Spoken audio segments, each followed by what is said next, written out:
Hello guys, आपका education hub plus channel पर स्वागत है।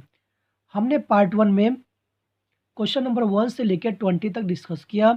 आज पार्ट 2 में जो रिमेनिंग क्वेश्चंस हैं 21 से लेकर 28 तक डिस्कस करेंगे। तो आइए शुरू करते हैं क्वेश्चन नंबर 21 बिना किसी देरी के। 21 नंबर क्वेश्चन में कहता है, in the figure given below A B and C D are two chords of a circle. एक सर्कल है जिसमें ए बी और सी डी दो कॉर्ड हैं, ठीक है, intersecting each other at a point P. इनको जब आगे ड्रॉ किया गया तो पी पॉइंट पे इंटरसेक्ट कर रहे हैं। Outside the circle find the value of x. Find the value of x यानी डी पी की वैल्यू हमें निकालनी है। ये फिगर हमें गिवन है। ए बी की वैल्यू 6 सेंटीमीटर दे रखा है, सी डी की वैल्यू 3 सेंटीमीटर, बी पी की value 4 centimetre and D P की वैल्यू एक्स हमें फाइंड आउट करनी है। तो हमने एक फार्मूला देखा था कि जब इस तरह से फिगर बनता है, टू कॉर्ड होते हैं जो कि आउटर साइड में इसको एक्सटेंड किया गया, इसको आगे बढ़ाया गया, जो कि किसी पॉइंट पे मिलते हैं। तो इस केस में एक फार्मूला होता है कि पी बी, ये छोटा डिस्टेंस मल्टीप्लाई बिग डिस्टेंस, ये छोटा डिस्टेंस यानी P B multiply P A equal होता है छोटा distance P D multiply P C. दोनों आपस में इक्वल होते हैं यानी P B multiply P A equal होगा P D multiply P C के। तो इसी फॉर्मूले पे वैल्यू पुट करेंगे और एक्स की वैल्यू फाइंड आउट करेंगे। तो वैल्यू रखते हैं पी बी के प्लेस पर 4, पी ए हमारा कितना होगा, पी ए जो पी ए होगा हमारा वो P B plus A B होगा यानी 6 + 4 के बराबर होगा। तो 6 + 4 पी डी की वैल्यू एक्स और पी सी कितना होगा, पी सी जो होगा P D plus C D के बराबर होगा यानी जो पी सी होगा 3 + एक्स के बराबर होगा। जो पी सी का डिस्टेंस होगा 3 + एक्स, दोनों के प्लस के बराबर होगा पी सी का डिस्टेंस। तो पी सी के प्लस पर 3 + एक्स रख दिया, ठीक है। यहाँ पे हमारा 10 हो गया, 10 × 4 यानी 40। यहाँ पे करेंगे मल्टीप्लाई तो एक्स का करेंगे 3x प्लस यहाँ पे करेंगे तो x²। तो यहाँ से हमें ये चीज़ मिल गया। अब इन सबको एक साइड मैंने कर लिया, इसको इस साइड लेके आ गए तो हमारा बन गया x² + 3x - 40 = 0। हमने बड़े पावर को लिखा, फिर 1 पावर को, फिर बिना x वाले, बिना वेरिएबल के। तो इसको आगे लिखा, इसको पीछे या ट्रांसफर होकर इधर आया, तो इस तरह से इसको लिख सकते हैं। तो हमारा ये बन गया क्वाड्रेटिक इक्वेशन, द्विघात समीकरण बन गया। तो इसको सोल्व करके हम 40 को ब्रेक करें ताकि 3x आए, -40 को ब्रेक करना है ताकि 3x आए। तो हम जानते हैं कि 40 जो ब्रेक होता है 8 और 5 में ब्रेक होगा, और जब घटाएंगे सब्ट्रैक्ट करेंगे तो 3 भी आ जाएगा। तो इस तरह से इसका जो फ्रैक्शन होगा ये टूटेगा, इस फॉर्म में टूटेगा, ठीक है। तो यहाँ से कॉमन लेते हैं। अब यहाँ पे देखते हैं कॉमन क्या है, तो इसके लिए दो दो का पेयर बनाते हैं। यहाँ पे दिख रहा है हमें कि x कॉमन है, यहाँ पे दिख रहा है 5 कॉमन है। तो यहाँ से x कॉमन लेंगे तो x² था तो सिंगल x बचेगा और यहाँ पर 8 बचेगा। यहाँ पे लेंगे -5 कॉमन, -5 कॉमन लेंगे तो यहाँ बचेगा x, यहाँ बचेगा +8। दोनों ब्रैकेट में सेम आना चाहिए, अगर दोनों ब्रैकेट में सेम आ गया तो आपका आंसर सही है। इनको एक बार लिखते हैं, जो ब्रैकेट में सेम आया उसको एक बार लिखते हैं और जो बची वैल्यू है उसको अदर ब्रैकेट में लिखते हैं, = 0। या तो यह 0 होगा एक बार, या तो यह 0 होगा। दोनों को बारी बारी 0 के इक्वेट करते हैं, 0 के बराबर पुट करते हैं। तो x + 8 = 0, x + 8 = 0। 8 को इधर ट्रांसफ़र किए तो +8 था, इधर आ गया तो -8 हो जाएगा। तो x = -8 जो कि नॉट पॉसिबल है क्योंकि डिस्टेंस कोई दूरी माइनस नहीं हो सकता। इस बार इसको 0 के बराबर इक्वेट करते हैं तो x - 5 = 0। यहाँ से -x को इधर ट्रांसफ़र करेंगे तो x = 5। तो x = 5 हमारा आंसर हो जाएगा। नेक्स्ट क्वेश्चन है हमारा, construct a grouped frequency distribution for the following data which give height in centimetre of 30 student using classes 161 से 165, 166 से लेकर 170, ठीक है। तो हमें क्या करना है, इसमें हमें एक फ्रीक्वेंसी डाटा टेबल बनानी है जिसमें 30 बच्चों का जो मार्क्स है ना उसको शो करनी है। तो फ्रीक्वेंसी टेबल कैसे बनता है देखते हैं। सॉल्यूशन इसका फ्रीक्वेंसी टेबल कैसे बनता है तो देखते हैं। सॉल्यूशन देखेंगे, पहले तो हम बनाएंगे मार्क्स का ऑप्शन, फिर फ्रीक्वेंसी का ऑप्शन, फिर क्लास बाउंड्री, फिर मिड पॉइंट। ये हमें पॉइंट्स बनानी है, ठीक है। फिर मार्क्स में हमें बोल रखा है जो मार्क्स डिस्ट्रीब्यूट करो ना, क्लासेज जो होगी हमारी क्लासेज अगर दे रखी है तो ठीक है, यहाँ पे क्लासेज दे रखी है तो क्लासेज रखनी हमें वह रखनी है 161 से 165, यानी 4 का गैप हो, यानी जो लोअर वैल्यू हो इसमें लोअर वैल्यू हो उसमें 4 ऐड कर दो, हायर बन जाएगा। फिर उसमें फिर ऐड कर दो 4, फिर वो हायर बन जाएगा। तो इस तरह से हमारा जो क्लास इंटरवल हो ना उसमें 4 का गैप हो, क्लास इंटरवल में 4 का गैप हो, ठीक है। क्लास इंटरवल में 4 गैप हो। अगर क्लास इंटरवल नहीं दिया है ना तो हमें इस फार्मूले से निकालना होता है। Class interval equal to maximum value minus minimum value upon में 2 अपॉन में 5। अगर आप चाहते हो 5 में या 6 में बांटो तो जितने कॉलम में बांटना चाहते हो उतने से डिवाइड कर दो, ठीक है ना।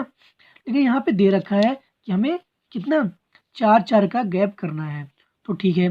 तो देखते हैं इसमें लोअर वैल्यू क्या है। लोअर वैल्यू हमारी है सबसे छोटी, इसमें लोअर वैल्यू हमारा 151 है, सबसे छोटा 151 है, ठीक है।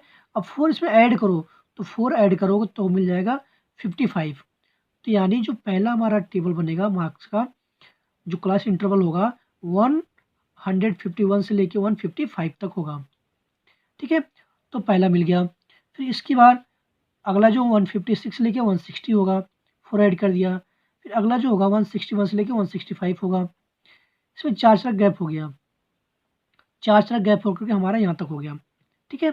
अब देखते हैं 151 से लेकर 155 मार्क्स कितने बच्चे पाए। तो आप देख सकते हैं 151 से लेकर 155 7 बच्चों को मिला, देख सकते हैं 1 2 3 3 4 4 5 6 7। तो 7 बच्चे ऐसे हैं जिनको 151 से लेकर 155 मार्क्स मिले हैं, ऐसे 7 बच्चे हैं, ठीक है। अब देखते हैं कि 156 मार्क्स से लेकर 160 मार्क कितने बच्चे पाए। तो आप देख सकते हैं 156 से ज़्यादा और 160 तक। इसमें 1 2 2 2 2 2 2 3 3 4 5 6 7 7 8, ये कोई छूट रहा है, 9 मिला था हमें, ठीक है, 9 होंगे ऐसे। तो इसी तरह से 160 से लेकर 165 तक 8 बच्चे मिलेंगे और 166 से लेकर 170 तक 6 बच्चे मिलेंगे, ठीक है। तो इस तरह से फ्रीक्वेंसी आ जाएगी, इनको ऐड करेंगे तो हमें 30 मिल जाएगा। तो इनको ऐड करेंगे फ्रीक्वेंसी को 30 मिल जाएगा, तो 30 हमारा ठीक है। अब निकाल लेंगे क्लास बाउंड्री। क्लास बाउंड्री से पहले निकालते हैं मिड पॉइंट, पहले ये ईजी है निकालना। मिड पॉइंट कैसे निकालते हैं, मिड पॉइंट निकालते हैं इन दोनों को ऐड करके 2 से डिवाइड कर दो, इन दोनों को ऐड करके 2 से डिवाइड कर दो। जो ऐड करोगे आप 151 प्लस 155 आपको मिलेगा 306। अब इसको 306 को 2 से डिवाइड कर दो तो हमें मिलेगा 2 कैरी 1 10 हो गया, 2 5 10, 2 6 2 3 6 153 हो जाएगा। तो मिड पॉइंट हो जाएगा 153। इसी तरह से इन दोनों को ऐड करके 2 से डिवाइड कर देना है, 158 मिलेगा। इन दोनों को ऐड करके 2 से डिवाइड करेंगे 163 मिलेगा। इन दोनों को ऐड करके 2 से डिवाइड करेंगे 168 मिलेगा, ठीक है। मिड पॉइंट निकल गया। लास्ट बनता है क्लास बाउंड्री। क्लास बाउंड्री कैसे निकालते हैं, क्लास बाउंड्री निकालते हैं कि पहला जो क्लास इंटरवल है उसका सेकेंड लिमिट, देखो ये फर्स्ट है, second limit minus second limit का फर्स्ट, जो सेकंड हमारा कॉलम है उसका फर्स्ट, दोनों को माइनस करते हैं, यानी इसका लास्ट इसका फर्स्ट, दोनों को माइनस करते हैं, माइनस करके 2 से डिवाइड करते हैं। तो ये लिखा है class boundary equal to lower limit of second, lower limit इसका minus upper limit of first, इसका अपर लिमिट आगे का 2 से डिवाइड करना है। तो करोगे इसका 155 माइनस 156 अपॉन में 2, तो यहाँ से मिलेगा हमें -1/2। जब इसको डिवाइड करोगे मिलेगा -0.5 मिलेगा। ठीक है, अब माइनस में आया है तो इससे माइनस करेंगे, इससे 0.5 माइनस करेंगे। जैसे पॉइंट माइनस करेंगे तो 151 से जब 0.5 माइनस करेंगे तो हो जाएगा कितना, हमारा हो जाएगा 151 माइनस 0.5 इक्वल टू 150.5 हो जाएगा। ठीक है, तो यहाँ तो ये हो गया, इसके प्लेस पे ये हो गया। अब हमें 4 का गैप चाहिए। 4 गैप के लिए क्या चाहिए, 4 का जब गैप तभी हो सकता है जब इसमें 0.5 बढ़ जाए, तभी पॉसिबल हो सकता है। क्योंकि अगर यहाँ 55 रहेगा, यहाँ पे अगर 55 ही रहेगा तो कितना 3.5 का गैप होगा, जबकि हमें 4 का गैप करना है। इसने बोल रखा है क्लास इंटरवल कितने का हो, क्लास इंटरवल 4 का गैप हो, 4 का गैप हो, 4 का गैप हो। तो 4 गैप लाने के लिए हमें यहाँ पे 0.5 जोड़ना पड़ेगा। इट मीन्स हमें यहाँ पे पहले में 0.5 माइनस करना है, इसमें 0.5 ऐड करना है। तो यहाँ पे मैंने 0.5 माइनस किया तो 150.5 हो गया, इसमें ऐड किया तो 155.5 हो गया। सिमिलरली सब में करना है, इसमें माइनस करना है, इसमें ऐड करना है, इसमें माइनस में ऐड करना है। माइनस करेंगे तो हमें ये मिलेगा, ऐड करेंगे तो हमें ये चीज़ मिलेगा। तो ऐसे ही सब में करनी है और हमारा यही फ्रीक्वेंसी टेबल हो गया जो कि हमें बनानी थी। नेक्स्ट क्वेश्चन है, find the coordinate of A point which divide the line segment joining the point 3, -2 and -4, 5 internally in the ratio 2:3। अगर एक लाइन सेगमेंट कोई है तो हमने माना कोई लाइन सेगमेंट ए बी है, ठीक है, जिसका starting point and and point हमें दे रखा है। इसके इस लाइन पर कोई पॉइंट है ना, इस लाइन पर कोई पॉइंट है जो इसको 2 पार्ट में डिवाइड करता है। तो पहली पार्ट की वैल्यू 2 है और दूसरे की 3 है, या बोल सकते हो 2/3 है रेशियो, यानी अगर 2 है तो 3 है। तो बतानी है जो इस लाइन को 2 पार्ट में डिवाइड कर रहा है, 2 भागों में डिवाइड कर रहा है, उस पॉइंट का कोऑर्डिनेट कितना होगा, उस पॉइंट की वैल्यू क्या होगी। तो हमें इस पॉइंट की कोऑर्डिनेट निकालनी है, यानी एक्स वाई की वैल्यू निकालनी है।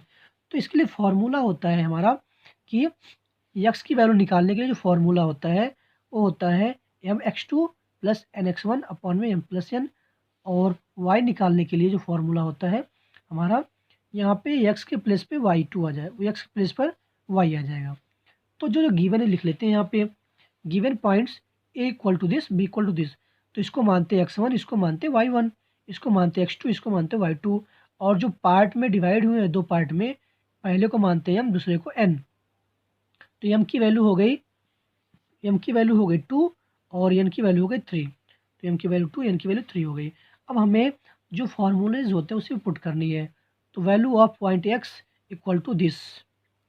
तो यहाँ पे m की वैल्यू रखते हैं, m की वैल्यू 2 मल्टीप्लाई x2, x2 क्या है -4 है, प्लस n की वैल्यू है 3 मल्टीप्लाई x1 की वैल्यू है 3 अपॉन में m की वैल्यू 2, n की वैल्यू 3।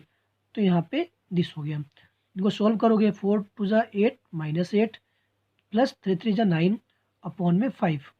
यहाँ सॉल्व कर में मिलेगा 9 में से 8 निकलेगा तो 1/5। तो x की वैल्यू हो गई 1/5। इसी तरह से वैल्यू ऑफ पॉइंट p, इसी प्रकार वैल्यू ऑफ पॉइंट y का निकालने के लिए x2 के प्लेस पे y2 आ जाएगा, x1 के प्लेस पे y1 आ जाएगा, बाकी सेम है। तो यहाँ पे m की वैल्यू 2 मल्टीप्लाई y2 की वैल्यू 5 प्लस n की वैल्यू 3 मल्टीप्लाई y1 की वैल्यू -1 -2, y1 की वैल्यू -2, इसमें पुट करेंगे और m + n की वैल्यू 2 + 3 सॉल्व करेंगे। 5 2 ज़ा 10, 3 2 ज़ा -6, 6 में से 10 में से 6 निकला 4/5। तो यहाँ पे hence point of X Y क्या होगा, x की वैल्यू 1/5 और y की वैल्यू 4/5 होगा।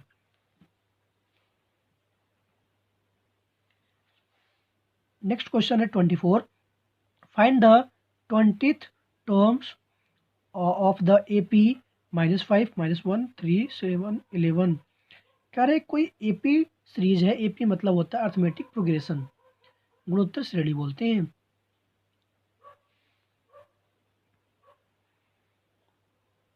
इसे हिंदी में अर्थमेटिक प्रोग्रेशन बोलते हैं। अर्थमेटिक प्रोग्रेशन, इसे हिंदी में समांतर श्रेणी बोलते हैं। ठीक है, तो हमें कोई सीरीज दे रखा है, सीरीज हमारा ये है। ठीक है, तो देख सकते हैं गैप कितने का है, गैप हमारा 4 का गैप, यानी इसमें 4 बढ़ रहा है। -4 रुपीज़ था, -1 आ गया, -1 से 3 हो गया। तो यहाँ पे देख सकते हैं 4 ऐड हो रहा है, 4 सब में 4 ऐड हो रहा है। ठीक है, तो बोला इस तरह से ऐड हो रहा ना, तो इसका 20वां यानी पहला, दूसरा, तीसरा, चौथा, पाँचवा ऐसे करते जाओगे तो 20 यानी 20वां टर्म क्या होगा, जो 20 टर्म होगा और 20 टर्म की वैल्यू क्या होगी। तो इसका निकालने का सिंपल सा फॉर्मूला है कि जिसको निकालना हो उसको बोलते हैं T20th, जिसको निकालना हो T20 निकालना था 20th, A + n-1 × D। ये क्या होता है, सीरीज का फर्स्ट टर्म होता है, प्लस n जो हमें निकालना है, जितने टर्म का निकालना है उसकी वैल्यू, -1 × D। D मतलब होता है डिफरेंस, इनमें डिफरेंस कितना है, डिफरेंस सब में सेम होता है। ठीक है, तो इसमें ए की वैल्यू हो गई फर्स्ट टर्म, ए की वैल्यू -5, डिफरेंस आपको दिख रहा है कि नेक्स्ट माइनस प्रीवियस, अगला माइनस पिछला। तो यहाँ पे आपको मान लो दिक्कत हो रही है, तो यहाँ से देख सकते हो कि 3 में 4 ऐड हुआ, 7 में 4 ऐड हुआ, तो यहाँ पे डिफरेंस डी की वैल्यू हो गई 4, एन की वैल्यू 20। अब इसमें वैल्यू पुट कर देते हैं, ए की वैल्यू -5 प्लस एन की वैल्यू 20 -1 इंटू डी मतलब 4। ठीक है, तो यहाँ से 19 × 4, 19 4 जा 76 में से 5 निकलेगा तो 71, जो हमारा 20वां टर्म होगा ना, 20 टर्म होगा और 71 होगा। नेक्स्ट क्वेश्चन है, a certain some of money was deposited for the 5 years simple interest at the rate of 12% per annum was paid. Calculate the sum deposited if the simple interest received by the depositor is 12,000 rupees.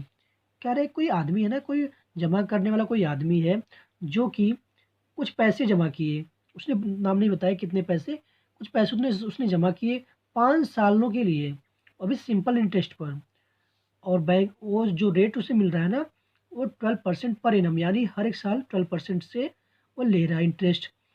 तो 5 साल के बाद उसे interest के रूप में ना 12,000 मिला, 12,000 रुपये उसे इंटरेस्ट मिला। तो बताना है कि उसने कितने पैसे जमा किए थे। सिंपल सवाल है कि एक आदमी है जो कुछ पैसे बैंक में जमा किए, बैंक उसे 12% हर वर्ष देता है, हर वर्ष 12% सिंपल इंटरेस्ट मिलता है। तो 5 साल उसने जमा किया, 5 साल जमा करने के बाद उसे 12,000 रुपये इंटरेस्ट मिला। तो बतानी है कि वो कितना पैसे जमा किया था, कितने रुपये उसने जमा किया था। तो जो गिवन उसको लिख लो, प्रिंसिपल, प्रिंसिपल मतलब होता है अपना धन उसने जमा किया था, वो हमें निकालना है। Rate 12%, time 5 year, simple interest कितना मिला 12,000। तो सिंपल इंटरेस्ट का निकालने का जो फॉर्मूला होता है P × R × T अपॉन में 100। P मतलब प्रिंसिपल, R मतलब रेट, T मतलब टाइम, अपॉन में 100। तो हमें निकालना है P, तो P को यही रखो, बाकी सबको ट्रांसफ़र कर दो, बाकी को सबको हमें साइड ट्रांसफ़र कर देनी है। तो 100 था, इसको ट्रांसपोज करोगे तो डिवाइड में यहाँ पे है तो यहाँ पे मल्टीप्लाई में हो जाएगा, यहाँ पे दोनों मल्टीप्लाई में है तो इधर आके डिवाइड में हो जाएंगे। तो इस तरह से हमें SI R T सब की वैल्यू पुट करनी है, सॉल्व करनी है और प्रिंसिपल ला देनी है। सिंपल इंटरेस्ट के प्लेस पे 12,000 मल्टीप्लाई 100 अपॉन R की वैल्यू 12 मल्टीप्लाई T की वैल्यू 5। ठीक है, तो यहाँ से 12 कैंसिल। ठीक है, और 5 2 जा 10, तो यहाँ से काटने पे मिलेगा 200 मल्टीप्लाई 100, तो यहाँ से मिल जाएगा 20,000 रुपीज़, यानी उस मैन ने 20,000 रुपीज़ जमा किए थे, जिसपे उसे 5 साल में 12,000 रुपये इंटरेस्ट मिले। 26 नंबर क्वेश्चन है, find the mean of the following data. हमें डाटा दे रखा है, इसका मीन निकालना है। तो मीन का निकालने का 3 फार्मूला होता है, लेकिन सबसे जो सिंपल और सबसे ईजी फार्मूला होता है, क्योंकि इसने किसी फार्मूले मीन निकालने का 3 फार्मूला होता है। मीन निकालने की 3 मेथड होते हैं, 3 तरीके होते हैं। तो 3 मेथड, 3 तरीके और 3 फार्मूले बोल सकते हो। तो इसने बोला नहीं कौन से मेथड से प्रयोग करना है, कौन सा मेथड का यूज करना है। तो आपको जो सबसे सिंपल मेथड होता है हमारा ये होता है, मीन इक्वल टू होता है summation of F I multiply x I upon में समेसन ऑफ एफ आई। यानी एफ और एक्स आई का मल्टीप्लाई कर दो, उनका जोड़, मल्टीप्लाई करके उनका जोड़, उनका योग, उनका सम बटे में एफ आई का योग, एफ आई का सम। क्लासेज फ्रीक्वेंसी, हमने क्लासेज लिख लिया, फ्रीक्वेंसी लिख लिया। फ्रीक्वेंसी को बोलते हैं एफ आई, जो फ्रीक्वेंसी दिया होता है उसे बोलते हैं एफ आई। ठीक है। एक्स आई क्या होता है, एक्स आई इनके बीच का टर्म होता है, इनके बीच का टर्म, यानी इनको ऐड कर दो, अपॉन में 2 कर दो। ठीक है। तो 30 अपॉन में 2, इनको जोड़ोगे 30 अपॉन में 2 यानी 15। आप देख ही सकते हो इसके बीच में क्या मिस है, इसमें 15 आएगा, इसमें 25, इसमें 35, इसमें 45, इसमें 55, इसमें 65। ये आप इसको ऐड करके 2 से डिवाइड कर दो, हमारा एक्स आई होगा। तो एक्स आई 15, 25, 35, 45, 55, 65 हो जाएगा। ठीक है। नेक्स्ट है कि एफ आई और एक्स आई का मल्टीप्लाई कर दो। तो इसका मल्टीप्लाई करेंगे आपस में इस तरह से, इनका मल्टीप्लाई करेंगे। तो मल्टीप्लाई करने हमें ये चीज़ मिलेगा। आप देख सकते हैं 15 2 जा 30, 25 3 जा 75, 35 5 जा 175। इस तरह से हमें ये चीज़ मिल जाएगा। फार्मूला क्या कहता है हमारा कि mean equal to summation, summation मतलब होता है ऐड करना, यानी जो मल्टीप्लाई करने पे आ रहे हैं ना, इनको ऐड करो।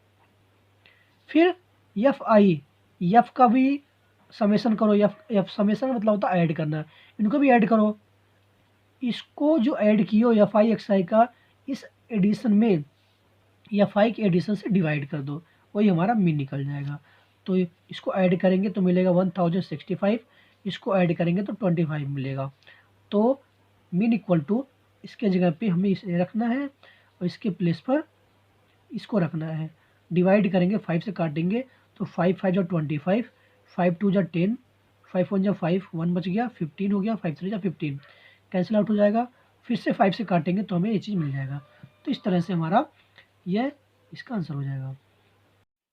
नेक्स्ट क्वेश्चन है, construct a triangle P Q R in which P Q equal to 5 centimetre, Q R equal to 4.2 centimetre and median R is equal to 3.8 centimetre. तो हमें ऐसे ट्रायंगल पी क्यू आर को बनानी है जिसकी 2 side हमें दे रखी है और एक मीडियन दे रखा है। मीडियन क्या होता है, पहले हम रफली फिगर बनाते हैं। हमें एक ट्रायंगल बनानी है पी क्यू आर। ठीक है। P Q are, P Q are बनानी है। ठीक है। इसमें पी क्यू की लंबाई 5 हो, क्यू आर की लंबाई 4.2 हो, और जो मीडियन होगा R S, median R S, यानी आर से यहाँ पे मीडियन होगा। देखिए मीडियन क्या होता है कि जिस वर्टेक्स से, जिस शीर्ष बिंदु से सामने वाले साइड पे डाली जाती है ना, वह साइड 2 इक्वल पार्ट में डिवाइड हो जाता है। तो ऐसे लाइन सेगमेंट को, ऐसे लाइन को हम मीडियन कहते हैं। ठीक है। तो हमें यह फिगर बनानी है। ठीक है। हमें इस फिगर को बनानी है। कैसे करेंगे, तो सबसे पहले हम एक लाइन खींचेंगे क्यू आर, एक लाइन खींचेंगे क्यू आर, जिसकी साइड क्या है, जिसकी साइड 4.2 होगी। तो हम एक लाइन खींचेंगे क्यू आर। आप लोग पेंसिल से कीजिएगा, हम पेन से बना रहे रफली फिगर ऐसे ही। 4.2 Q R, Q R 4.2 centimetre का लाइन खींचोगे। ठीक है। इसके बाद यहाँ पे आते हैं आर एस। आर एस जो मीडियन होगा, यानी जो आर एस होगा इसकी लंबाई 3.8 होगी। तो आर से, आर पे हम रखेंगे, कंपास को रखेंगे, और यहाँ से कंपास में हम 3.8 डिस्टेंस लेंगे और यहाँ पे एक आर्क लगाएंगे, ऐसे 3.8 का एक आर्क लगाएंगे। ठीक, लग गया। अब क्या करेंगे, अब हमें पता है कि यहीं पे पी पॉइंट, यहीं पे हमें यस पॉइंट मिलेगा, यहीं पे हमें यस पॉइंट मिलेगा, यानी इसी पे हमें कहीं यस पॉइंट मिलेगा। तो जो यह पूरी डिस्टेंस है ना, तो इक्वल पार्ट में डिवाइड हो गया है, यानी जो 5 था ना अभी ढाई ढाई हो जाएगा, यानी 2.5 2.5। तो 2.5 रखेंगे और Q से एक आर्क लगाएंगे, 2.5 का एक आर्क लगाएंगे, 2.5 का यहाँ पे आर्क लगाएंगे ऐसे। ये हमारा P हो गया, यानी यहाँ से मिल गया P, नहीं यहाँ मिल गया S, यहाँ पे हमें S मिल गया।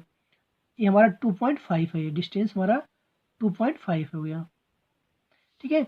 और ये हमारे RS जिसकी लंबाई RS हो गया, जिसकी लंबाई 3.8 हो गया, ठीक। उसके बाद हमें तो पूरी लंबाई चाहिए PQ 5 चाहिए, तो यहाँ पे ढाई हो गया था, ढाई और यहाँ आर्क लगा दो, यहाँ पे ढाई का और आर्क लगा दो, यहाँ पे 2.5 का आर्क यहाँ से और लगा दो, ठीक है। ढाई का आर्क लगाने के बाद इसको आगे बढ़ाओ, पूरा स्ट्रेट ऐसे ही आगे बढ़ाओगे, इसको आगे बढ़ाएंगे स्ट्रेट ऐसे ही सीधा एकदम, तो इसमें कट करेगा, ये हमारा 2.5 ए भी हो जाएगा, ये 2.5 ए 2.5 ए, यानी हमारा P मिल जाएगा, PQ इक्वल टू 5, जो कि PQ इक्वल टू 5 हमें मतलब बनाने के लिए PQ इक्वल टू 5 बोला था, तो PQ 5 हो गया, RS 3.8 हो गया, RS 3.8 हो गया, QR 4.2 हो गया, सब हो गया। लेकिन ट्रायंगल बनानी है ना ट्रायंगल, तो इसको यहाँ से मिला दो, यहाँ से P को R से मिला दो, ये हमारा ट्रायंगल बन गया। P को R से मिला दो, ये हमारा ट्रायंगल बन गया, ठीक है। तो हमने जो जो काम किया इसको हमें लिखना है, ठीक है। कैसे लिखोगे फर्स्ट वी ड्रा, कि सबसे पहले हमने क्यू आर 4.2 सेंटीमीटर के लाइन सेगमेंट खींचा। फर्स्ट वी ड्रा और लाइन सेगमेंट 4.2 सेंटीमीटर, ठीक है। उसके बाद क्या किया, उसके बाद हमने आर को सेंटर मान करके एक आर्क 3.8 का लगाया, taking R as a centre, taking R as a center, draw an arc 3.8 centimetre, R को सेंटर मान करके 3.8 सेंटीमीटर एक आर्क लगाया, ठीक है। अगेन Q को सेंटर मानकर, again taking Q as a centre, draw an arc 2.5 centimetre, which is intersect at point S, जो कि S पे इंटरसेक्ट कर रहा है। Join R and S, RS को ज्वाइन किया, जिसकी साइड 3.8 होगी, ये हमारा 2.5 सेंटीमीटर होगा। Again taking S as a centre, draw an arc, S को सेंटर मानकर अगेन एक आर्क लगाया, ठीक है। फिर इसको क्या किया, इसको हमने एक्सटेंड किया, इस लाइन को extend line segment Q S and intersect point P, इसको एक्सटेंड करने पर P पर मिलेंगे, ये भी 2.5 होगा। Joint P and R, join P and R, we get a triangle PQR, hence it is required triangle PQR, ठीक है। तो इस तरह से हमारा ट्रायंगल PQR कंस्ट्रक्ट हो जाएगा। आप इसे जो जो प्रोसेस किया आपने उसी को लिखना है, हमारा कंस्ट्रक्शन हो जाएगा। पॉइंट बना करके कम से कम 5 पॉइंट लिख दो, तो इस तरह से हमारा ये आंसर हो जाएगा।